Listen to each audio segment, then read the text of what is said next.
سوبر إفريقي جديد بين قطبي الكرة المصرية، الأهلي والزمالك، من أكبر الأندية في إفريقيا، الأكثر شعبية والأكثر جماهيريا في إفريقيا والوطن العربي، من أكبر الأندية.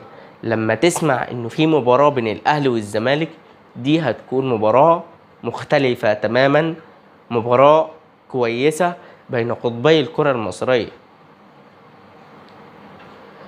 يعني هذكرك إن مصر هي الأكثر حصولا على ألقاب السوبر الإفريقي.